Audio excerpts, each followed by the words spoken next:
అంటే ముఖ్యంగా అంటే జనసేనని కావచ్చు, టీడీపీని కావచ్చు, ఇష్టం వచ్చినట్టు మాట్లాడిన వ్యక్తుల్లో చాలా మంది ఉన్నారు మనం. వీళ్ళందరినీ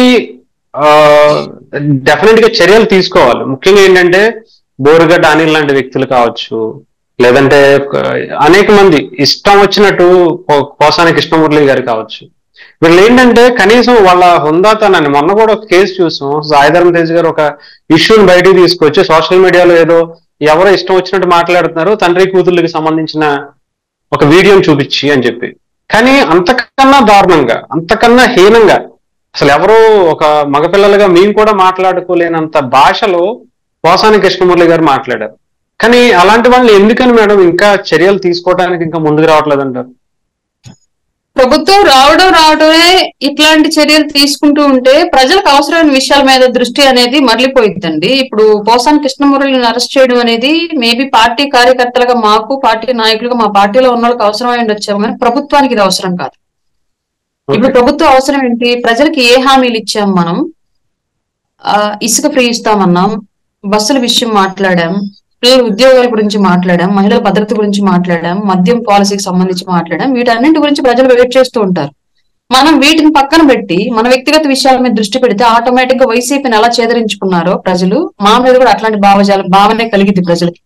వాటిని అట్లాంటి భావన మా మీద రాకుండా అవాయిడ్ చేయడానికి ఫస్ట్ ప్రయారిటీ ప్రజల సంక్షేమం మీద పెట్టాము మేము, ప్రజల అభివృద్ధి సంక్షేమం మీద పెట్టాము.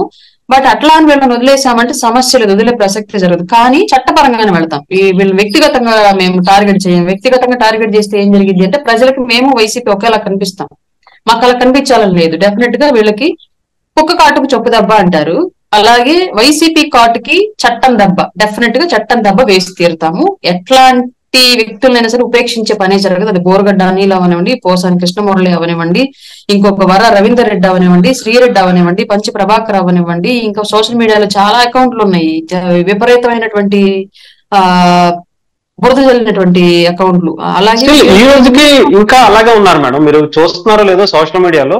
స్టిల్ ఈ రోజు కూడా చూడకపోవడం అంటూ జరగదు. బాధితురాలు నేనే. మెయిన్ పార్టీలో గ్రేడ్ వైజ్ ఇచ్చుకుంటూ వస్తే జనసేనకు వచ్చేటప్పుడు గ్రేడ్ 1 నాకే ఇవ్వాలి, ఫస్ట్ ర్యాంక్ నాకే ఇస్తారు. ఎవరైతే బాధితున్నా ఇప్పుడు స్టిల్ నేను పెట్టే పోస్టుల కింద కూడా నిరంతరం నా మీద నాకు అదే కామెంట్ ఉంటుంది.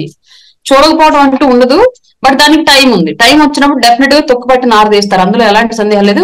ఈవెన్ గవర్నమెంట్ ఉదాసీనంగా వ్యవహరించిన ఈ విషయాల మీద మేమైతే ఒప్పుకోం. గవర్నమెంట్ గుర్తు చేస్తూ ఉంటాం, ఎందుకంటే మేము బాధితులని. మా తర్వాత వాళ్ళకి అట్లాంటి బాధ కలగకూడదు. ఇప్పుడు మేము కలబడ్డాం, కొట్లాడాం, గెలిపించుకోగలిగాము.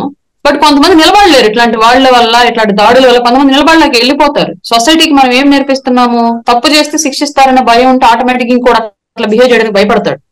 ఇవాళ మనం శిక్ష వేయకపోతే ఈవెన్ రేపొద్దున ఎన్డీఏ గవర్నమెంట్ లో నుంచి కూడా కొందరు ఎవరో ఒకరు నోటుదల అట్లాగే మాట్లాడొచ్చేమో. ప్రజలకు మళ్ళీ ఏం సంకేతాలు ఇద్దాం మనం? వాళ్ళు వచ్చిన ఏం చేయలేదు, వాళ్ళని ఏం చేశారు, వీళ్ళు ఏం చేయడానికి అనే ఒక వ్యవహార శైలి మనం ప్రజలకు చెప్పినట్లయితే, గతంలో ఎవరైతే రాజకీయాలకు అతీతంగా వ్యక్తిగతంగా మాట్లాడి ఉన్నారో డెఫినెట్ గా వాళ్ళందరికీ చట్టపరంగా శిక్ష వేసే తీరుతారు. అది వేసేంత వరకు మేము వదిలిపెట్టాం. అంటే కంప్లీట్ ఇప్పుడు హోమ్ మినిస్టర్ గారు కూడా మహిళగా ఆమె ఉన్నారు, వంగలపూడి అనిత గారు. ఆమె కూడా చాలా ఫేస్ చేశారు. ఎందుకంటే టీడీపీ నుంచి చాలా అగ్రెసివ్ గా ఉండే ఆవిడకు కూడా చాలా ఇబ్బందులు పడ్డాయి.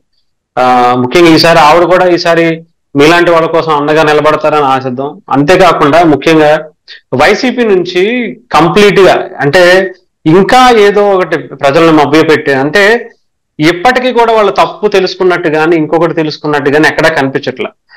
కొంతమంది రీసెంట్ గా జనసేన పార్టీకి సంబంధించిన వాళ్ళని, మిమ్మల్ని కావచ్చు, ఇంకొకరిని కావచ్చు, ఇష్టం వచ్చినట్టు మాట్లాడితేనే అదే తరహాలో ఉంటున్నారు. కానీ ఇలాంటి వాటి కన్నా మీరు ఏమన్నా ముందుకు తీసుకొచ్చి హోమ్ మినిస్టర్ గారికి ఏమన్నా కంప్లైంట్ చేసే అవకాశం ఉందా? డెఫినెట్ గా అండి. నేను ఆల్రెడీ రీసెంట్ గా మేడం గారిని కలిసినప్పుడు కూడా వంగలపూడి అనిత గారిని గతంలో జరిగిన విషయాల మీద డిస్కషన్ చేయడం జరిగింది. ఆవిడే క్లియర్ గా అడిగారు నన్ను, ఎఫ్ఐఆర్లు కట్టించావా, అప్పట్లో కట్టించలేదు, లేదంటే ఇప్పుడు కట్టించేసి నేను దాని మీద యాక్షన్ తీసుకుంటాను క్లియర్ గా చెప్పారు. అలాగే నాలాగా బాధితులు ఎవరైనా ఉంటే వాళ్ళవి కూడా ప్రాపర్ గా డీటెయిల్స్ నువ్వే తీసుకొని ఎఫ్ఐఆర్లు నమోదు చేయించి అవి నాకు పంపించు, నేను వాటి మీద యాక్షన్ తీసుకుంటాను క్లియర్ నాకు చెప్పున్నారు. డెఫినెట్ గా నేను దాని మీద యాక్షన్ తీసుకుంటాను. అంటే నేను వెళ్ళి బాధితులు ఎవరైతే ఉన్నారో వాళ్ళ దగ్గర నుంచి డీటెయిల్స్ కూడా తీసుకెళ్లి పోలీస్ కంప్లైంట్ నేను ఇప్పించేసి ఆ ఎఫ్ఐఆర్లు కూడా హోమ్ మినిస్టర్ గారికి పంపే ప్రయత్నం అయితే నేను చేస్తాను. మాలాగే ఆవిడ కూడా బాధితురాలు కాబట్టి మా బాధ ఏంటో ఆవిడకి తెలుసు. డెఫినెట్ గా అర్థమైందని నేను భావించుకున్నాను. అర్థం అవడం కదా, అర్థమైందని ఆవిడే పిలిపించి అడిగారు నన్ను క్లియర్ గా నేను వెళ్ళగానే. సో ఆవిడైతే 100% ఆవిడ జాబు చేస్తున్నారు. ఖచ్చితంగా రానున్న రోజుల్లో మహిళా పొలిటీషియన్స్ ఎవరైతే ఉన్నారో వాళ్ళకి ఎన్డీఏ గవర్నమెంట్ లో తగిన గౌరవ మర్యాదలు దక్కుతాయి. వాళ్ళ మీద చేసినటువంటి దాడులకి ఎవరైతే ఉన్నారో వాళ్ళని ఖచ్చితంగా శిక్షార్హులుగా చేస్తారని చెప్పేసి నేను బలంగా నమ్ముతున్నాను.